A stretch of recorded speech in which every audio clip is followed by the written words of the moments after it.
Welcome to the CAD Builder video tutorial series. In this video, we will take a look at how to create a rabbet and a double rabbet joint connection. We will review the settings available for each of these and how to apply these joints to your cabinet construction. Let's open a new drawing and select the construction module from the main menu, and then select the last section titled Construction Connection. We will first create a new connection construction for our rabbet joints by selecting the Create icon located at the bottom of the list. In the window, select the bottom drop-down menu and select Rabbet Joint Template. Then in the top text field, we will type My Rabbet Joint and then hit Create in order to create our own connection. Scroll to the bottom of the list to locate this new joint.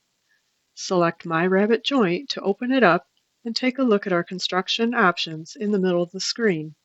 You will see the new name at the top and the parameters that we can set along the left side. Select Rabbet Joint, and on the right-hand side of the screen, you'll see an image of that connection type as well as a description below. The first parameter to set is the rabbet notch size, where your options are default size, in which it is set to the size of the tenon, or you can extend the notch to the front of the part, to the back, to the nearest edge, or to both of the edges. For the example today, we will set this to extend to the front and move to the next option, which is rabbet depth. Here we have the option to make the depth as a percentage of the material thickness or at a specific depth. I will set this to a fixed depth of 1/4 inch. And next is the depth adjustment for the cheek, and for this example, we will set it to 1/32.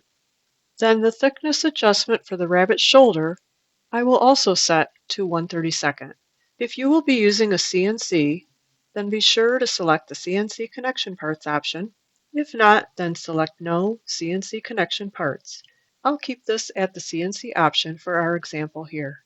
Below that are the inside corner correction options for the tenon and the notch. Because of the nature of CNC cutting, when it makes that inside pocket, you can see it leaves these corner radii here. So often, you cannot get this corner as tight as you might like. A few options CAD Builder provides are to leave the cutout as is by selecting No Correction, or to use corner cleaning, where a smaller bit is used to make the cuts at the corners so that it creates a much smaller radii and possibly not even have an impact on that assembly.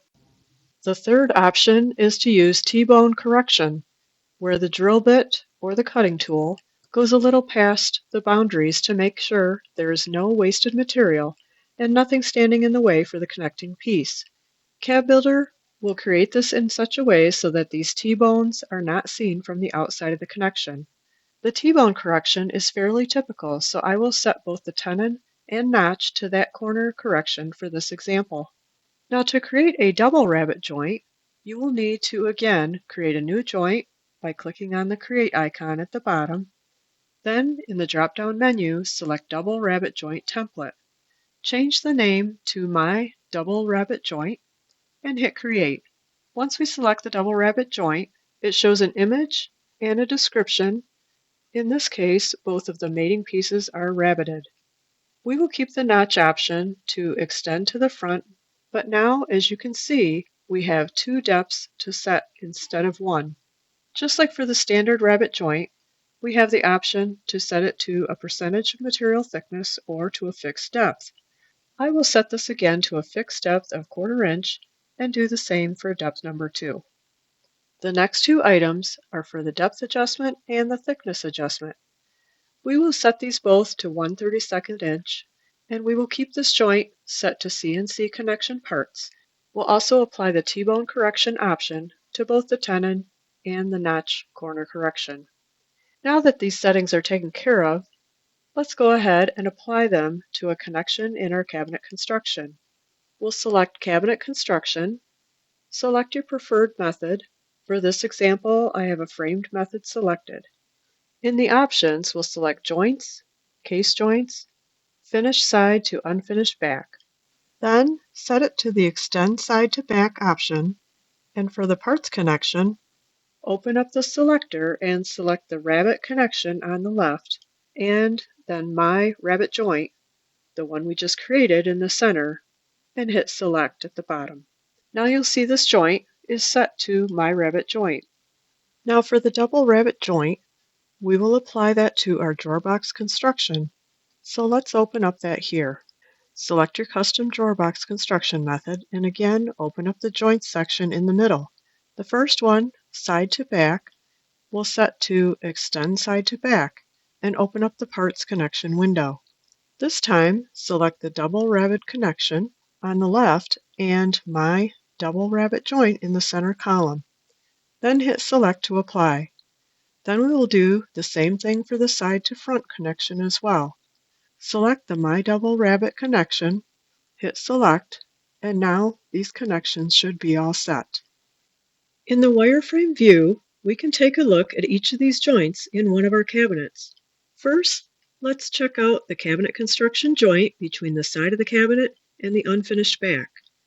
I've opened up the wireframe editor and changed it to solid view and zoomed in a little to get a better view. This next image is showing the double rabbeted joint that we applied to our box drawer connections. Here you can see that outlined in red. Now that we have a better understanding of the rabbet and double rabbet joint, as well as the options that are available to set for these connections, you can easily apply these to your own cabinet construction. Thank you for watching, and we'll see you in the next video. To view additional video tutorials, please visit www.cabbuildersoftware.com/training.